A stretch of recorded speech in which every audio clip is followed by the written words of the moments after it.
హరే నమః హరే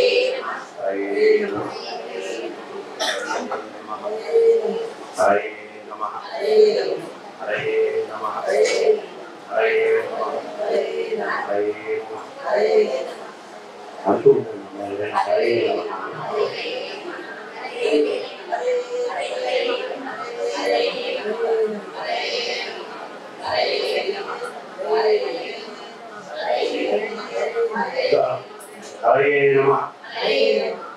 బ్రహ్మ ఆదేశించగానే దక్షుడు ప్రజల్ని సూచిస్తూ దేవతల్ని గంధర్వుల్ని ఋషుల్ని అసురుల్ని సర్పాల్ని అట్లా సృష్టించిన ప్రజలు వృద్ధి పొందకపోవడంతో అంతకుముందు సృష్టించిన ప్రజల వృద్ధి పొందక ఎట్లున్నారు అట్లా ఓడిపోతున్నారు. తర్వాత దక్షుడు స్త్రీ పురుష సంయోగం ద్వారానే ప్రజలంతా సృష్టించారు. అట్లాగే పుడితే వీడు వృద్ధి జరుగుతుంది. ప్రజాపతి అయిన వీరుని పుత్రిక అశిక్ని ఎందు 1000 మంది పుత్రులు పుట్టించాడు. పుత్రులు నారదమాయకుతో నశించిపోగా దక్ష ప్రజాపతి వైరిణి అనే స్త్రీ ఎందు 60 మంది కన్యలను పుట్టించాడు. వాళ్ళలో 10 మంది ధర్ముడికి, 13 కశ్యపుడికి, 27 చంద్రుడికి, అరిష్టనే 4 ఇచ్చాడు. 2 కన్యల్ని బహుపుత్రుడికి, 2 ధీమంతుడైన కుశాసుడికి, మరో 2 అంగిరసుడికి ఇచ్చారు. ఆ కన్యల వంశాభివృద్ధిని చెప్తా వినండి. మరుత్వతి, వసువు, యామి, లంబ, భాను, అరుంధతి, సంకల్ప, ముహూర్త, సాధ్య, విశ్వ అనే 10 మంది దక్ష కన్యలు ధర్ముని భార్య. వారి కుమారులను గురించి వినండి. విశ్వ అనే భార్యకు విశ్వే దేవుడు, సాధ్యకి సాధ్యులు అనే దేవజాతి వాడు. మరుత్వతికి మరుత్మంతులు, వసువుకి వసువులు, భానువుకి భానువులు, ముహూర్తులకు ముహూర్తులు అనేవాడు. లంబ అనే భార్యకి ఘోషుడు, యామికి నాగవీధి, భూ సంబంధమైన సమస్త వస్తుజాతం అరుంధతికి జన్మించింది. సంకల్ప అనే భార్యకు సంకల్పుడు జన్మించింది. ఈ విధంగా ధర్ముడికి కలిగిన 10 మంది భార్యల సంతానం వసువుల ప్రాణాలు కాగల దేవత. జ్యోతిష్సు ముందుగా గలవారు ధర్మపుత్రులు అన్నారు. వారు వసువులుగా ప్రసిద్ధులయ్యారు. 8 మంది వ్యాప్తిని వివరిస్తాను. అప్పుడు ధ్రువుడు, సోముడు, ధరుడు, అనలుడు, అనిలుడు, ప్రత్యూషుడు, ప్రభాసుడు అనేవాళ్ళు 8 మంది వసువులు. ఆ ముని కుమారులు వైతండ్యుడు, శ్రముడు, శాంతుడు, ధ్వని అనేవాడు. లోకాలని ప్రకాశింపజేసే పూజ్యకారుడు ధ్రువుడి కుమారుడు. సోమునికి భగవాన్ వర్చసుడు, ధర్ముడికి ద్రవిడుడు పుత్రుడు. అనిలుడికి మనోజవుడనే గమనవేగం గుర్తింపరాని పుత్రుడు కలిగాడు. అనలుడికి సేనాపతి అనే పేరు పుత్రుడు పుట్టాడు. ప్రత్యూషుడికి యోగి మహానీయుడైన దేవుడు కుమారుడు. ప్రభాసుడికి శిల్పకారుడు ప్రజాపతి అని చెప్పదగిన విశ్వకర్మ పుత్రుడు. అదితి, దితి, ధనువు, అరిష్ట, సురస, సురభి, వినత, తామ్ర, క్రోధవశ, ఇరా, కద్రువు, ముని, ధర్మజ్ఞ అనే 13 కశ్యపుడి భార్య. వాళ్ళ కుమారులను గురించి తెలుసుకోండి. అంశుడు, దాత, భృగువు, త్వష్ట, మిత్రుడు, వరుణుడు, అర్యముడు. పూర్వం చాక్షుష మన్వంతరంలో విభస్వంతుడు, సవిత, పూష, అంశుమంతుడు, విష్ణువు అనేవాళ్ళు కుషితులు అనే పేరుతో ప్రసిద్ధులుగా ఉండేవాళ్ళు. వైవస్వత మన్వంతరంలో అదితి పుత్రుడు, ఆదిత్యులు అనే పేరు పిలువబడతారు. కశ్యపుడి వల్ల దితి కులగర్భితులైన 2 పుత్రుల్ని పొందింది. పెద్దవాడు హిరణ్యకశిపుడు, రెండవ వాడు హిరణ్యాక్షుడు. దైత్యుడైన హిరణ్యకశిపుడు గొప్ప పరాక్రమాలున్నవాడు. పరమేశ్వరుడైన బ్రహ్మాని గురించి తపస్సు చేసి సాక్షాత్కారాన్ని పొంది అనేక స్తోత్రాలతో గొప్ప వరాలు పొందాడు. తర్వాత బలంతో దేవతల్ని మహర్షుల్ని బాధించి హింసించడం మొదలుపెట్టాడు. బ్రహ్మదేవుడి దగ్గరకు వెళ్ళారు. శరణు పొందదగిన వాడు, శరణము శుభాల్ని కలిగించేవాడు, సర్వలోక స్వరూపుడు, ఆ సంరక్షకుడు పరమపురుషుడైన బ్రహ్మానికి నమస్కరిస్తే, మునీంద్రులారా, లోకాలకు మూలమైన వాడు, అద్వితీయుడు, సనాతనుడు, పురుషోత్తముడైన బ్రహ్మ దగ్గరికి వెళ్ళి దేవతలను ప్రార్థించాడు. దేవతల హితం కోసం కమలాసనుడు బ్రహ్మ, మునీంద్రుడు, సురలు కొనియాడుతుండగా వాళ్ళందరితో హరి నివసించే క్షీర సముద్రం ఉత్తర తీరానికి వెళ్ళి ప్రపంచానికి కారణం విశ్వగురువు మంగళప్రదుడైన నారాయణుని ఇచ్చారు. ఆయన పాదాలకు తల వంచి నియమంతో చేతులు జోడించి నమస్కరించి అన్నాడు, బ్రహ్మదేవుడు నీవు ప్రాణులందరికీ రక్షకుడయ్యా, అంతం లేని వాడివి, సమస్తం ఆత్మగా కలిగిన వాడివి, ప్రపంచం అంతటా వ్యాపించిన వాడివి, సర్వదేవతలు నీ శరీరమే, గొప్ప యోగీశ్వరుడివి, అనాది పురుషుడివి, నీవు సర్వభూత సంఘానికి ఆత్మము, ప్రధానమైనటువంటి ప్రకృతి, వైరాగ్య ఐశ్వర్యంతో నిమగ్నుడివి, వాగతీతుడవి, మలినం లేని వాడివి, విశ్వానికి కర్తవు, రక్షకుడవు, రాక్షస సంహారకుడివి కదా. అనంతుడా, మిమ్మల్ని రక్షింపదగిన మావాడు, మమ్మల్ని రక్షింపదగిన వాడివి నువ్వేనయ్యా పరమేశ్వర, నువ్వే రక్షకుడివి అని బ్రహ్మ ఇస్తే వికసించిన కమలను బట్టి నేత్రాలు కలిగినటువంటి విష్ణుమూర్తి, పీతాంబరధారి అయినటువంటి ఆ నారాయణుడు దేవతలు గుర్తిస్తున్నాడు. మీరు చాలా గొప్ప పరాక్రమవంతులయ్యా, బ్రహ్మదేవుడితో కూడా ఎందుకు ఈ ప్రదేశంలో వచ్చారు?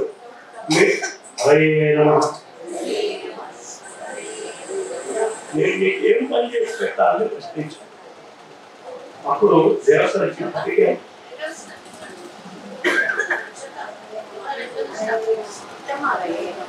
హరే నమః హరే నమః హరే నమః హరే నమః. ఈ ఒక్క పూటే కష్టం,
అయ్యా నువ్వు ప్రాణులందరికీ రక్షకుడు, అంతం లేని వాడివి, సమస్తం ఆత్మగా ఉన్నవాడివి, ప్రపంచం అంతటా వ్యాపించిన వాడివి, సర్వదేవతలు నీ శరీరమే, గొప్ప యోగీశ్వరుడివి, అనాది పురుషుడివి, నీవు సర్వభూత సంఘానివి, ఆత్మకు ప్రధాన ప్రకృతి, వైరాగ్య ఐశ్వర్యంలో నిమగ్నుడివి, వాగతీతుడివి, మలినం లేని వాడివి, విశ్వానికి కర్తవి, రక్షకుడవు, రాక్షస సంహారకుడవు, అనంతుడా నువ్వు రక్షించు అని బ్రహ్మదేవుడు అర్థించగానే హిరణ్యకి ఏమి కావాలి అని, ఏం పని చేయాలి అని అడిగాడు. హిరణ్యకశిపుడు బ్రహ్మ దగ్గర నుంచి వరాలు పొంది బాగా గర్వం ఎక్కువై శిశువుని బాధిస్తున్నాడయ్యా, నీవు తప్ప ఇతరులు ఎవరు అతన్ని వధించలేరు, కాబట్టి జగత్స్వరూపుడు అయిన అందరికీ రక్షకుడివి, అతన్ని చంపడానికి అర్హుడివి. ఆ దేవతలు చెప్పిన మాట విని లోకభావనుడైన విష్ణువు రాక్షసముఖ్యుడైన హిరణ్యకశిపుడిని చంపడానికి ఒక పురుషుడిని సృష్టించాడు. శంఖచక్రాలు ధరించిన ఆ పురుషుడితో నారాయణుడు అన్నాడు, రాక్షసరాజు హిరణ్యకశిపుడిని చంపి మళ్ళీ ఈ ప్రదేశానికి శీఘ్రంగా రా. ఆ మాటలు విని పురుషోత్తముడు అభ్యర్థుడు మహాపురుషుడైన విష్ణువుకి నమస్కరించి ఆ పురుషుడు శంఖచక్ర గదల్ని ధరించి భయంకరంగా గర్జిస్తూ రాక్షసుడు పట్టణానికి వెళ్ళాడు. గరుత్మంతుడిని అధిష్ఠించి మరో మేరు పర్వతం లాగా వెళ్ళగా పెద్ద మేఘధ్వని వచ్చి ధ్వనిని విన్న రాక్షస శ్రేష్ఠులు రాక్షసరాజు భయం వల్ల తాము కూడా ఈ పురుషుని ధ్వనితో సమానంగా ధ్వని భయంకరంగా గర్జిస్తున్న ఆ పురుషుణ్ణి జనార్దనుడైన విష్ణువుగా గుర్తించాము అన్నాడు. తర్వాత హిరణ్యకశిపుడు రాక్షస శ్రేష్ఠులతో స్వయంగా ఆయుధాలు యుద్ధానికి సిద్ధమై ప్రహ్లాదుడు మొదలైన కుమారులతో కలిసి యుద్ధానికి కోటి సూర్య సమకాంతి కలిగి గరుడు అధిష్ఠించిన పర్వతాకారం కలిగిన రెండవ నారాయణుడిలాగా ఉన్న పురుషుడిని చూసి కొందరు పలాయనం చిత్తగించారు, భయపడతారు. ఇక ఇతరులు సంభ్రమం గల చూపులు కలిగి తమలో వాళ్ళని చెప్పుకుంటున్నారు. ఈ దేవుడైన నారాయణుడు దేవతలకు రక్షకుడు, మనకు శత్రువు. నాశరహితుడైన ఆ విష్ణువే నిశ్చయము, లేకపోతే అతని కుమారుడైనా ఉండొచ్చు అని అనుకొని ఆ పురుషుణ్ణి ఆయుధ వర్షం కురిపించారు. ఆయన మీద ఆయుధ వర్షాలు వేశారు.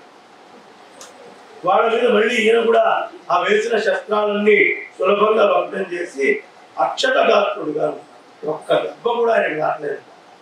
తెలుగు సినిమా హీరోలాగా 100 మంది వచ్చినా వీడికి దెబ్బదా, ఇదే ఆలక్ష్యం వాడు. అయితే వీడు విష్ణువు కాదు, అది విష్ణువు విషయంలో. ప్రసిద్ధ బలం గల హిరణ్యకశిపుని కుమారుడు నలుగురు మేఘధ్వని వంటి గంభీరమైన ధ్వని కలిగిన వాడు విష్ణువు వల్ల కలిగిన ఆ పురుషుడితో యుద్ధం చేశారు. ప్రహ్లాదుడు, అనుప్లాదుడు, సంహలాదుడు, హలాదుడు. ప్రహ్లాదుడు బ్రహ్మాస్త్రాన్ని ప్రయోగించాడు, అనుప్లాదుడు నారాయణాస్త్రాన్ని ప్రయోగించాడు, సంహలాదుడు కౌమారాస్త్రాన్ని, హలాదుడు అగ్నేయాస్త్రాన్ని ప్రయోగించాడు.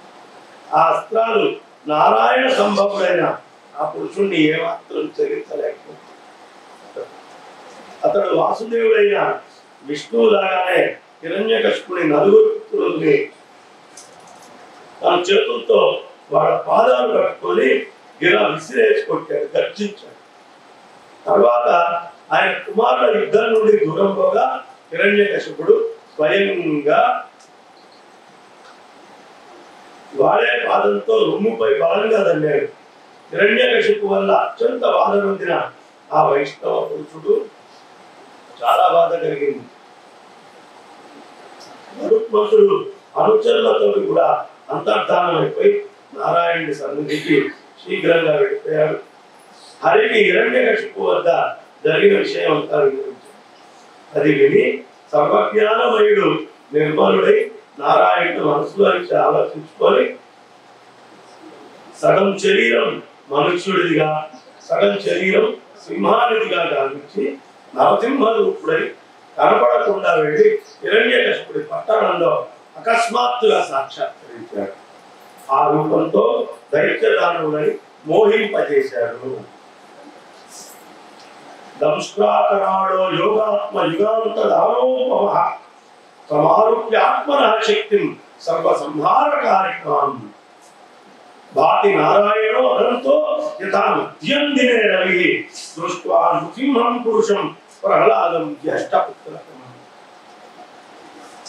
ఓరతో భయంకరమైన రూపం గలవాడు యోగస్వరూపుడు రయకాలాగ్ని సమానుడు అయిన నారాయణుడు సర్వసంహారకారకమైన తన శక్తిని కోరుకొని మధ్యాహ్నం సూర్యుడిలాగా ప్రకాశిస్తూ నరసింహ రూపంలో ఉన్న పురుషుణ్ణి చూసి పెద్ద కుమారుడైన ప్రహ్లాదుని రాక్షసరాజు హిరణ్యకశిపుడు నరసింహుని వధ కొరకు ప్రేరేపించాడు. ఆ నరసింహ రూపం గల పురుషుడు ముందు వచ్చిన వాడి కంటే బలహీనుడు. నా మాట ప్రకారం మీ తమ్ములతో గుడి శీఘ్రంగా సంహరించవలసి. తండ్రి ఆజ్ఞతో అసురుడైన ప్రహ్లాదుడు అవ్యయుడైనటువంటి విష్ణువును అన్ని ప్రయత్నాలతో ఎదుర్కొని పోరాడాడు. కథ మొత్తం వేరే ఉంటుంది. చివరిగా నరసింహుని చేత ఓడిపోయినాడు. అప్పుడు హిరణ్యకశిపుడి తమ్ముడైన హిరణ్యాక్షుడు మోహవశుడై పాశుపతాస్త్రాన్ని ధ్యానించి నృసింహునికై ప్రయోగించి విద్గరగాల్చాడు. అపరిమిత తేజస్వి దేవదేవుడైన నారాయణుడికి శివుడి అస్త్రం ఎటువంటి హాని కలిగించలేదు. ఆ అస్త్రం విష్ణువు విషయంలో విభయం కావడం చూసి ప్రహ్లాదుడు తన అదృష్ట విశేషం వల్ల సనాతనుడు సర్వ జగత్స్వరూపుడైన విష్ణువుగా గుర్తించాడు. అప్పుడు అతను తన ఆయుధాలన్నింటినీ వదిలిపెట్టి సత్వగుణ ప్రధానమైన మనస్సుతో యోగీశ్వరుల హృదయంలో శయనించే ఆ దేవునికి శిరసా ప్రణమిల్లి రూప్యజు సామా వేదాల మంత్రరూపమైన స్తోత్రాలతో నారాయణుడిని స్తుతించాడు. తన తండ్రిని సోదరుని హిరణ్యాక్షుడిని కూడా యుద్ధం నుండి వారిస్తూ అన్నాడు, ఆ నారాయణుడు అంతం లేనివాడు, శాశ్వతుడు, పుట్టుకే లేనటువంటి భగవంతుడు, పురాణ పురుషుడు, గొప్ప యోగీశ్వరుడు, లోకానికి ఆత్మ, అదే ధాత, విధాత, స్వయం ప్రకాశం గలవాడు, మాలిన్యం అనేటటువంటిది లేనివాడు.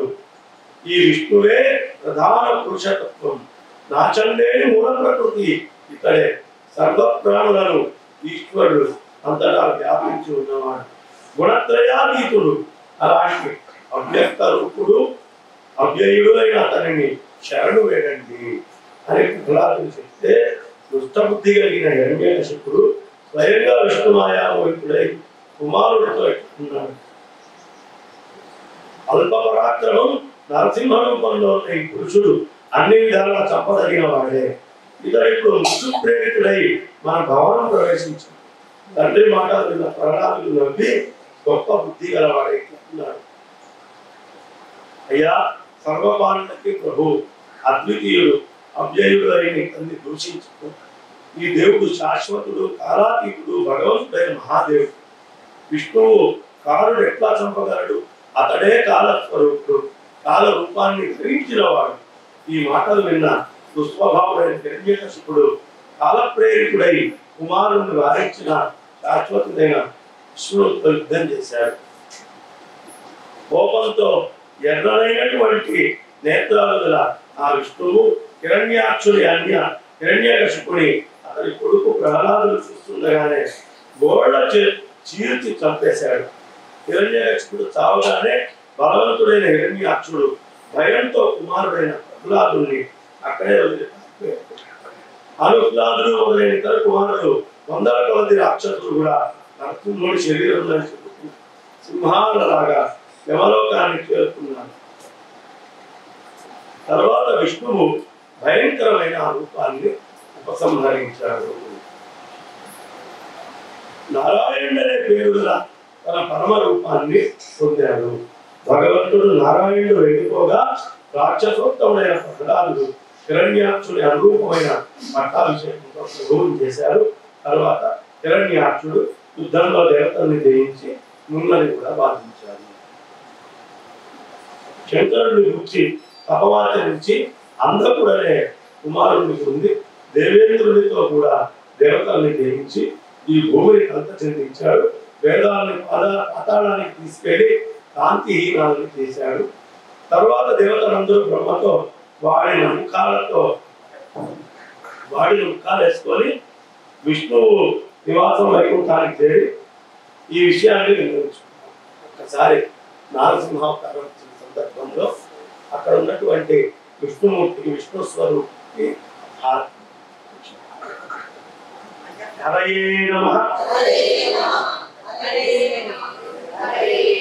కొబ్బరికాయ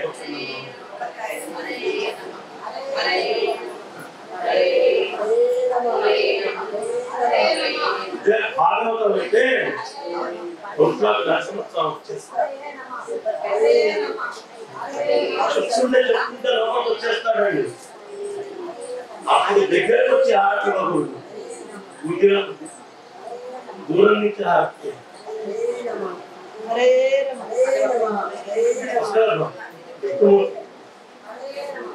వేరే వ్యక్తులు ఏం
మనస్సులో నేను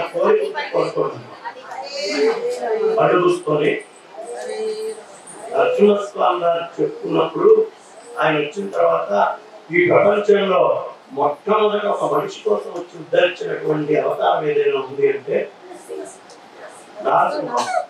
ఒకే ఒక మనిషి కోసం వచ్చినట్టుగా కనిపించిన అవతారం అది. దూరం నుంచి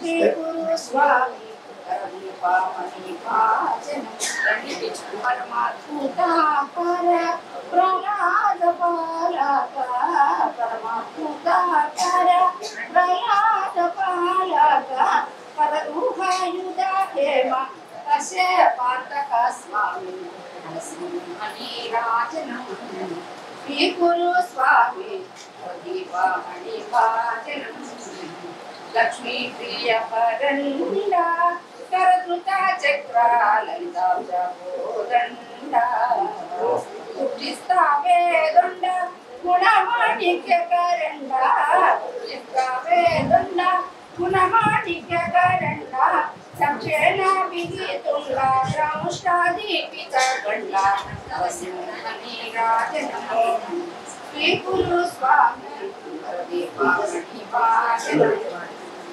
वनजाय पादाक्षा चक्रादि भगवाना रक्षण दीक्षा चंद्राक्षा धीरोग्रहार्याक्षा चंद्राक्षा धीरोग्रहार्याक्षा बलिवेदा किल रक्षा समीकारा जया दक्षा नरसिंहनि राजनमो श्री गुरु स्वामी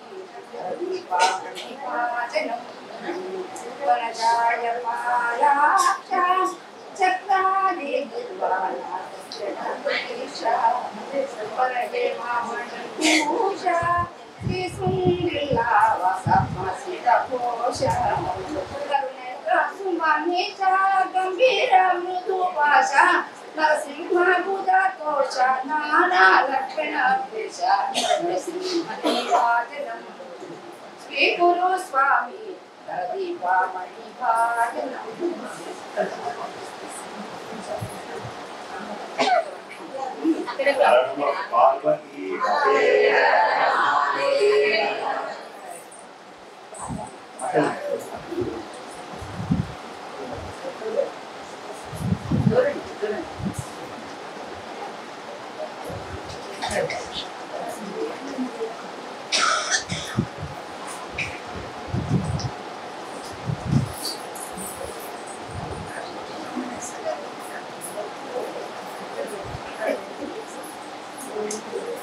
హిరణ్యకశిపుడు అయిపోయాక హిరణ్యాక్షుడిది అక్కడేమో హిరణ్యాక్ష హిరణ్యకశిపుడు వస్తాడు, ఇక్కడేమో హిరణ్యకశిప హిరణ్యాక్షుడు వస్తాడు. హరే నమః హరే నమః హరే నమః. ఇక్కడ హిరణ్యాక్ష హిరణ్యకశిపుడు వస్తాడు. ఈ హిరణ్యకశిపుడు అయ్యా హిరణ్యాక్షుడు వస్తాడు. యుద్ధంలో దేవతల్ని జయించి ఉన్నది కూడా బాధించాడు. కూర్చోండి కూర్చోండి.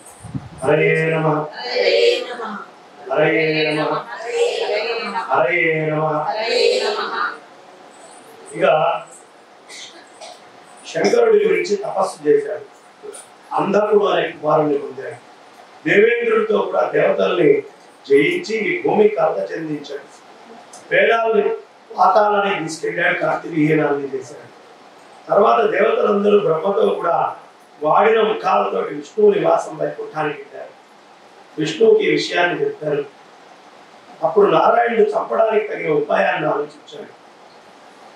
నిర్మలమైన వరాహ రూపాన్ని ధరించాడు. పురుషోత్తముడైన విష్ణువు వెళ్ళి హిరణ్యాక్షుడిని చంపి తన కోరతో కల్పాదిలో ఈ భూమిని పైకి తెచ్చాడు. తర్వాత వరాహ రూపాన్ని వదిలి రాక్షసులను అక్కడ అధికారంలో నిలబెట్టాడు. ఆ విష్ణువు దివ్యమైన తన రూపాన్ని పొంది పరమపదానికి వెళ్ళాడు. ఇక్కడ ఒక రహస్యం చెప్తారు. ఈ భూమిని అంతా ఉద్ధరించిన తర్వాత ఆయన కోరల్లో నుంచి 2 చెమట బిందులు వచ్చినాయి. తరాను కోరల్లో నుంచి అవేంటో తెలుసా? తుంగ భద్ర అనే నదులుగా తుంగ భద్ర. ఈ తుంగభద్ర ఎక్కడ ఆరంభమైంది? తుంగ శృంగేరిలో ఆరంభమైంది. ఏమో శృంగగిరిలో తుంగ ఆరంభమైంది. ఏ ఏ నదులు ఒక రాష్ట్రంలో అన్ని దొరుకుతాయో దాన్ని సెంటర్ చేసుకొని శంకరాచార్య పీఠాలు స్థాపించారు. తుంగభద్ర 2 కలిసి కర్నూలు వచ్చి కృష్ణలో కలుస్తాయి. మల్లికార్జునుడి దగ్గర. అది తుంగభద్ర ఎక్కడ కలుస్తాయంటే జోగులాంబ దగ్గర కలుస్తాయి. కలిసి కృష్ణకి అయిపోయిందా? మరి కర్ణాటకలో కావేరి నది ఉందా? కావేరి నది తమిళనాడుకి వీళ్ళకి కలిపి ఉన్నది. అట్లాగే కేరళని కర్ణాటకని అనుసంధానం చేసే నదులు. ఈ 5 నదులు ఉన్నటువంటి ప్రదేశం ఏదైనా ఉంది అంటే గోదావరికి మనకి వీళ్ళకు కూడా కొంచెం ప్రవహిస్తుంది.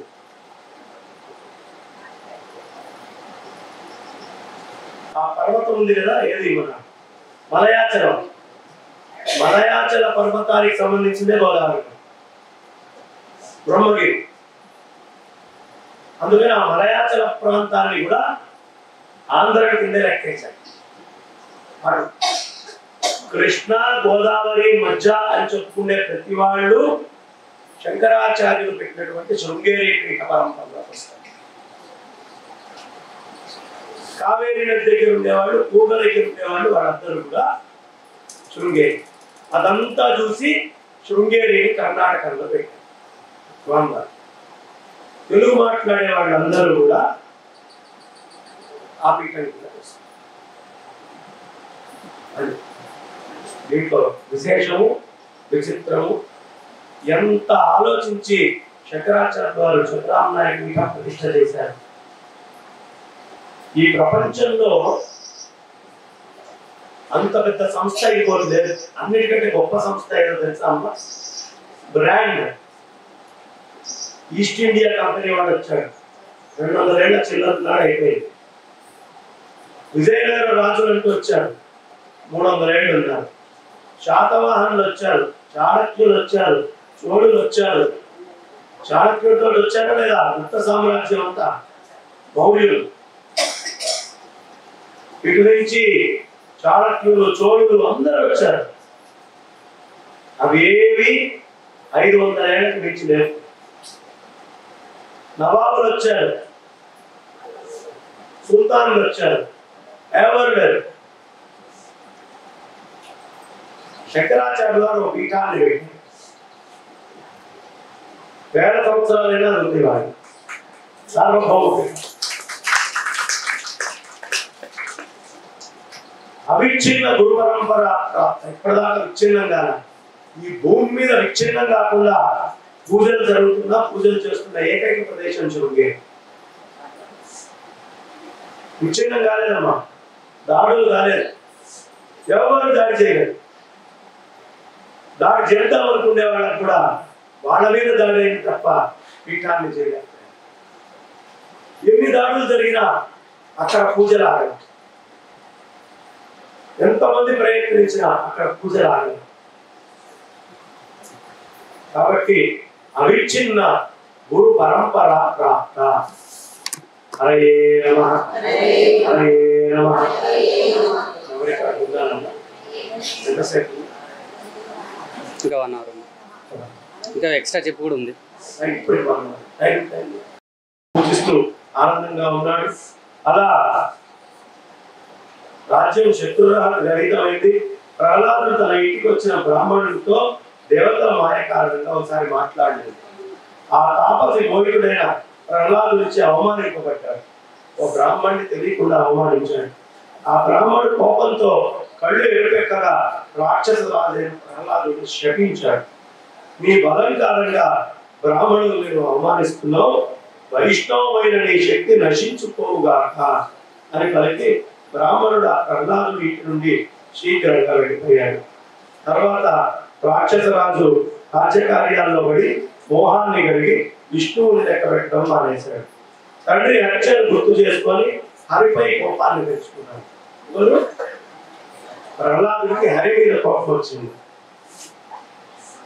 ఆ యుద్ధం భయంకరమైన రోమాంచాన్ని కలిగించింది. భగవంతుడు భాగవతుడు. నారాయణుడు దేవవిరోధి అయిన ప్రహ్లాదుడికి జరిగిన యుద్ధంలో ప్రహ్లాదుడు పరాజితుడయ్యాడు. కొమ్ములు ఉన్నాయి కదా అని కొండ పట్టేది ఎప్పుడు కొండని దిగొట్టకూడదు. కొడితే దాని కొమ్ములు పోతాయేమో కానీ కొండకి చిన్న ఘాటు పడచ్చు.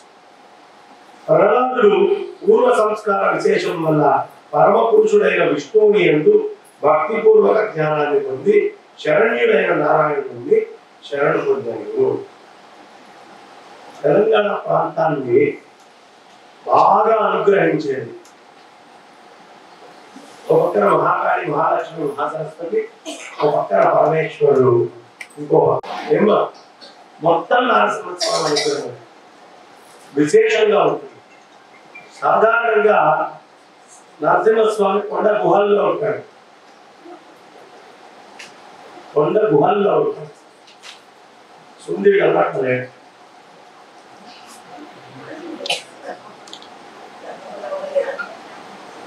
గుహలో ఉన్నాడా? ఎందుకు లేడయ్యా? సుందరుడ నారసింహుడి యొక్క లక్షణం వేరు. ఉగ్రంగా ఉంటే తపస్సు చేసుకోవడానికి గుహలో ఉండాలి. భక్తుడి కోసం గిరుక్కున వెనక్కి తిరిగిన వాడికి గుహలు ఎందుకండి? పురంలో ఉండాలి, ప్రశాంతమైన వారంలో ఉండాలి. అందుకని ప్రహ్లాదుడి యొక్క ఆత్మీయ పిలుపు కోసం వెనక్కి తిరిగాడు కాబట్టి గిరుక్కున వెనక్కి తిరిగినటువంటి నరసింహుడు గుహలు. ఎప్పటిదయ్యా గుడి? చాళక్యులు ఇచ్చండి. అవే కాదండి, చాళక్యులు నాకు కాలంది కాదు. కాకతీయులు, చాళక్యులు, చోళులు. మీరేమో కథ చెప్పారు. కథ కాదు, పురాణ విషయం. కథ పురాణం. ఏం చెప్పారు? ప్రహ్లాదుడి కోసం వెనక్కి తిరిగాడు అని. చోళుడు ఎవడన్నా? చాళక్యుడు ఎవడు? ఎప్పటివాడు? ప్రహ్లాదుడి కోసం వెనక్కి తిరిగినప్పటి నుంచి ఉన్నవాడు. అందుకనే నల్లగా ఉండేది రూపం, ఎర్రగా ఉండేది రూపం. ఒకే రాయిలో 2 రూపాయలు కనిపిస్తుంది. అప్పటి వాడు. వాడిని కూడా ఈ కాలంలో తెచ్చేశారు. కాకతీయుల కాలానికి, చాళక్యుల కాలానికి, వాళ్ళ కాలంలో ఉన్నారంటే సుందర స్నానం అవుతున్నాం. అప్పటికే గుడి. గౌతమీశ్వరుడికి చోళుడికి సంబంధం లేదు. గౌతమ నుంచి. కాబట్టి చరిత్రను అప్పటి నుంచి లెక్క వేసుకుంటూ వీళ్ళు వచ్చి మధ్యలో కట్టారండి మార్చి అని చెప్పుకోవాలి తప్ప చాళుక్యుల కాలం నుంచి ఉందండి అనకూడదు. ప్రహ్లాదుడి కాలం నుంచి ఉంది, మధ్యలో చాళుక్యులు కట్టారు. ఇది చరిత్ర చెప్పాల్సిన విధానం. చరిత్రని తప్పుగా మాట్లాడకూడదు. అప్పుడు భగవంతుడి మీద నీకు పూర్ణ విశ్వాసం లేదని, నీ కథను నువ్వు నమ్మట్లేదు. సనాతనుడు అప్పటి నుంచి ఉన్నా అని చెప్పుకోవాలి.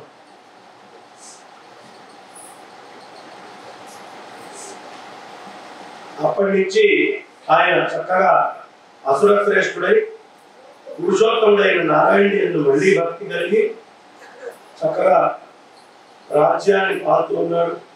ప్రహ్లాదుడు యోగాసక్తుడై అంధకాసురుడికి ఇచ్చేశాడు. అంధకుడు హిరణ్యాక్షుడి కుమారుడు, శివుడి శరీరోద్భవుడు. ఒకసారి వాడు ఉత్తర పర్వతం ముందు ఉన్న హిమవత్పుత్రిక ఉమాదేవి భావించాడు.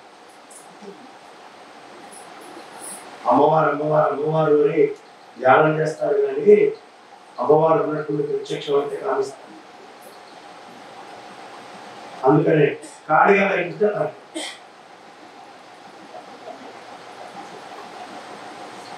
ఆవిడలోనే భయం ఉంది, ఆవిడలోనే సత్వం ఉంది, ఆవిడలోనే రజం ఉంది. ఎందుకు? భౌతికమైన శరీరాన్ని ప్రేమిస్తున్నారు, వ్యాపకమైన ఆత్మతత్వాన్ని ప్రేమిస్తారు కాదు. అలా కామించి నష్టమైన వాళ్ళు చాలా మంది ఉన్నారు.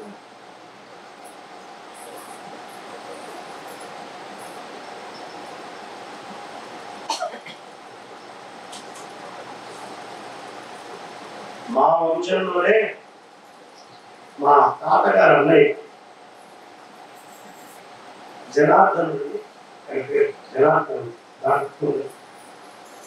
బాసరలో అమ్మవారి కోసం తపస్సు చేశాడు. అమ్మవారు ప్రత్యక్షమైన అంత స్థాయిలో తపస్సు చేశాడు, కానీ అమ్మవారిని మోహించాడు. అంతర్ధానం అయిపోయినాడు. సంవత్సరం లోపల 10 మంది పిల్లలు, భార్య, ఆయన అందరూ కాలం చేశారు. సంతానం అందరూ తపస్సుని నియంత్రించుకోవడం.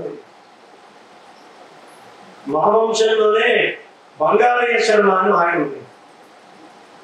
మా తాతగారి తాత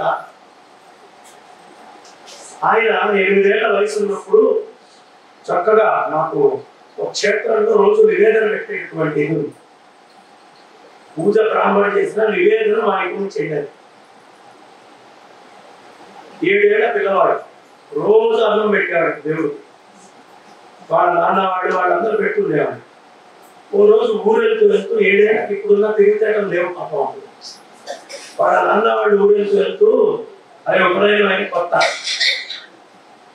శివుడికి రోజు అన్నం పెడతాం కదా, పెట్టరా అని వెళ్ళిపోయాడు. మేము వచ్చాక మళ్ళీ మేము చేస్తాం, ఏదో చూపిస్తాడే అనుకున్నాను. వాడికి ఏమో తెలియదు, అంత తెలివితేటం లేవు. అన్నం గిన్నె ఉండేట పరమేశ్వరుడి దగ్గర తీసుకొచ్చి పెట్టాడు. చిన్నది తినమన్నాడు, ఆయన రాడు, తినడు. వాళ్ళ అమ్మ తినకపోతే కొట్టేది. అది గుర్తొచ్చింది, బయటికి వెళ్ళి వేపమండలు తెచ్చాడు. తింటావా తినవా, తింటావా తినవా, తింటావా తినవా అని కొడుతున్నాడు. మొత్తం గిన్నెలన్నం పూర్తయింది. ఆయన ఉద్దేశాడు బంగారయ్య శర్మ, ఆయన పేరు.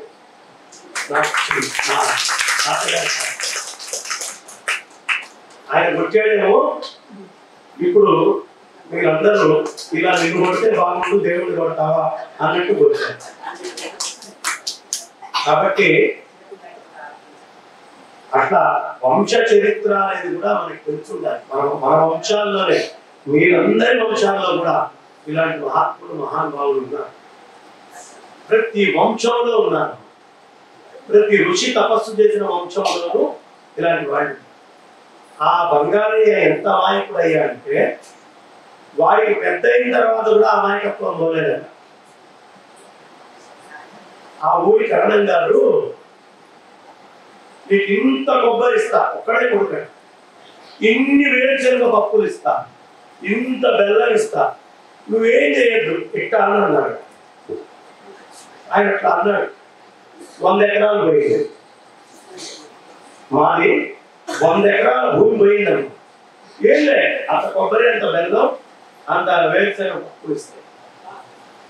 అదే అదృష్టం. కాబట్టి పురాణం తెచ్చింది.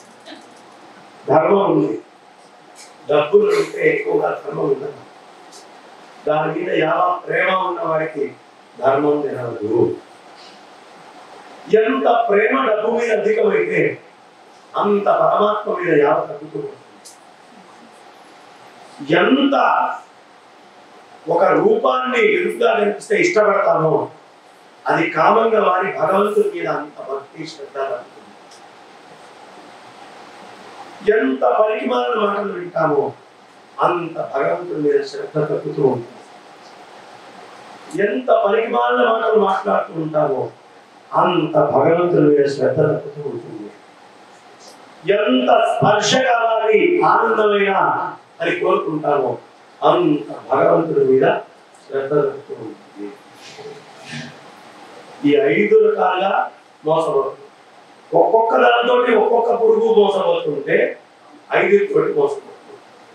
ఏనుగు స్పర్శ వల్ల, మిడత అగ్ని యొక్క చూపు వల్ల, రూపం వల్ల, చేప రసం రుచి వల్ల గేరానికి తగ్గుతుంది. తగ్గుతుందా లేదా? జింక హరిణము వేణువు వల్ల, శబ్దము వినాలి అనేటటువంటి ఒక్కదాని వల్ల,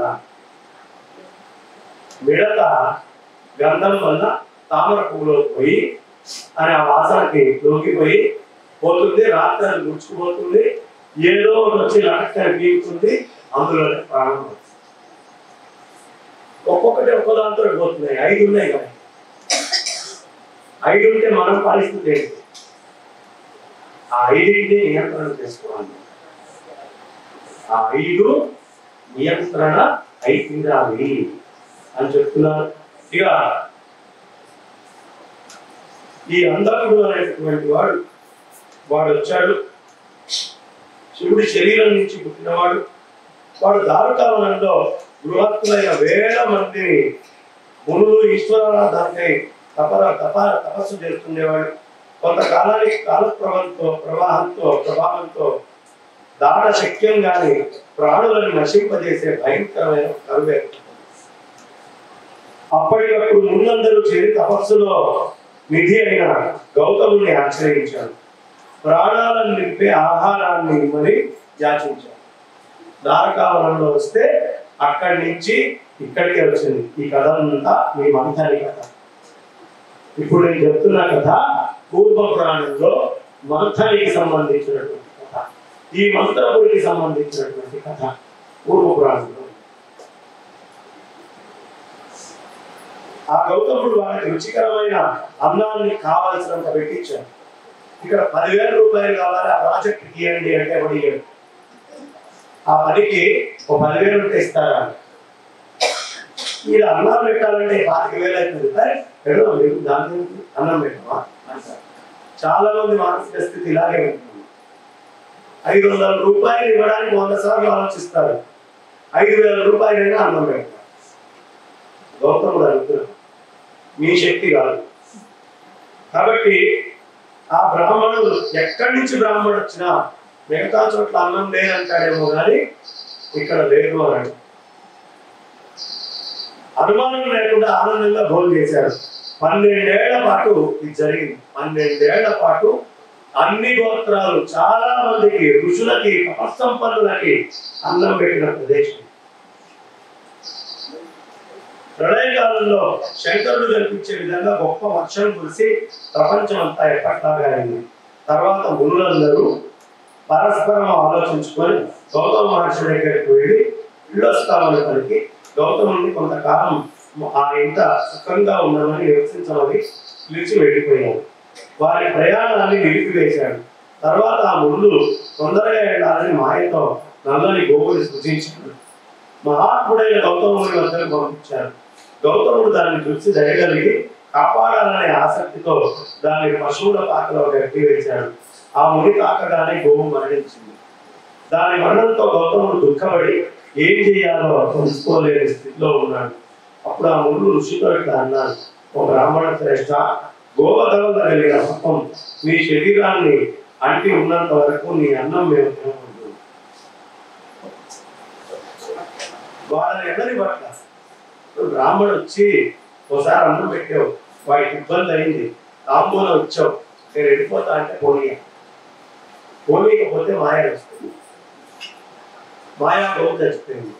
నువ్వు గోవులు చంపావు కాబట్టి నీ అర్థం మాట్లాడుతాను అని చెప్పి అందువల్ల మేము వెళ్ళిపోతున్నామయ్యా అని ముడి అనుమతి తీసుకొని పాపవశం వల్ల పడేవాడై పూర్వం వల్ల తపస్సులు చేయడానికి శుభమైన దేవతావనానికి మరి ద్వారాకి చెప్పారు. ఆ గౌతముని తనకు కలిగిన గోవుల పాతకము ముళ్ళ వల్ల కలిగినదే అని ఒక కారణంతో తెలుసుకొని కోపించి వాళ్ళని శపించాడు.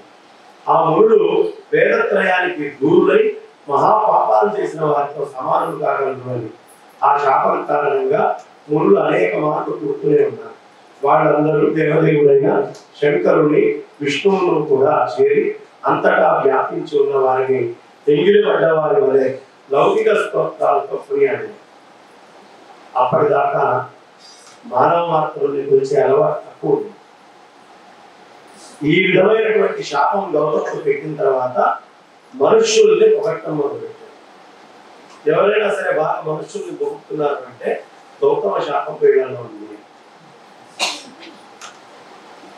నువ్వు ఇంద్రుడివి చంద్రుడివి నీ అంతటి వాడి లేవు అది ఇది ఇది అదే అది అన్ని పొగట్టం పక్కకి లేదా వాళ్ళు ఏడ్చాడు వాడి బతి ఎంత వాడి లోక సహజం అంటుంటారు. అపో టీచర్ అమ్మగారు టీచర్ అమ్మగారు నువ్వంటే అంటే ఏదో వాళ్ళు పెట్టారు. టీచర్ అమ్మ రాగానే అపో టీచర్ అమ్మ పక్కకు పోగానే సంపుతుందా లోక సహజం. సృష్టి మామూలుగా ఊరికనే ఉండదు. గౌతముడి శాపం వల్ల వచ్చిన మన తప్ప